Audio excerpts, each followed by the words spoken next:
cette semaine, je vais vous parler du mal de dos à travers trois ouvrages qui sont complémentaires. Le premier, le livre du dos, comment défendre, protéger et soigner sa colonne vertébrale de Guy Roulier aux éditions d'Angle. Alors certes, il s'agit d'une réédition, mais ce livre est vraiment très complet. C'est comme, entre guillemets, la Bible du mal de dos, du dos en général. La première partie, l'auteur qui est kinésithérapeute et ostéo s'attache à nous expliquer très simplement comment fonctionne notre colonne vertébrale, le rôle des vertèbres, des muscles aussi, avec des schémas simples, directs, accessibles. Et la deuxième partie, il va passer en revue, je dirais, les traitements des différents maux de dos, si je puis dire, puisqu'il y a énormément de sources de mal de dos, avec les médecines douces qui peuvent être vraiment complémentaires des traitements classiques. Et il va ajouter aussi un petit test en 10 étapes pour que le lecteur connaisse son profil, que ce soit au niveau de son équilibre, de la rotation cervicale, de la souplesse globale du dos ou de sa posture aussi, de sa courbure.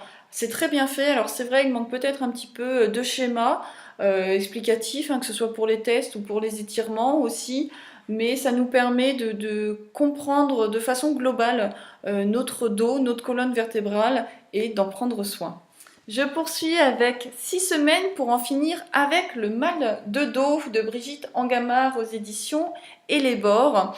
Alors ici nous sommes sur plus de 100 exercices avec un programme sur 6 semaines donc, avec environ 20 minutes, comptez 20 minutes oui, d'exercices par jour, c'est tout à fait faisable, j'en ai essayé plusieurs, c'est très très sympa et ça nous permet d'assouplir, de muscler et d'étirer notre dos. Tous les exercices sont expliqués photo par photo. C'est très facile à reproduire et à la fois il faut le faire consciencieusement et à sa mesure aussi pour ne pas arriver à l'effet inverse. Mais ces exercices sont doux, certains sont connus, j'en ai découvert beaucoup d'autres. Et on peut tout de suite s'apercevoir aussi de nos propres limites, surtout en termes de souplesse, que ce soit au niveau des épaules, des transverses, etc. C'est très bien fait, il suffit de garder le livre ouvert devant soi et de suivre les explications de l'auteur. Ensuite, le dernier livre, même pas mal, le guide des bons gestes et des bonnes postures de Frédéric Srour, illustré par Emmanuel Terrasse aux éditions First. Alors ici, nous sommes plutôt sur un duo pédago-humoristique où toutes les mauvaises postures que l'on adopte au quotidien, alors que l'on le sait, sont, on va dire, répertoriées, on s'y reconnaît tous. Alors petit clin d'œil, c'est l'homme qui fait la vaisselle.